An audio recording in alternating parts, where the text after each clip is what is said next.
Pag wala ng ibang venue, saka ako magsasalita. My explanations will be in my own time. Hindi sa panahon kung kailan gusto ng mga members of the House of Representatives.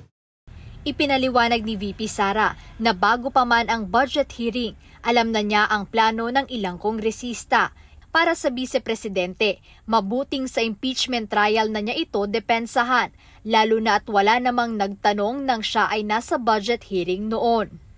Ngayon, ayaw ko sumagot kasi nag-file sila ng impeachment. At sinabi ko, since nag-file kayo ng impeachment, ay doon natin sagutin sa impeachment. Para naman ako kasi akong tanga kung magsasalita ako about confidential funds na yon na wala namang dahilan.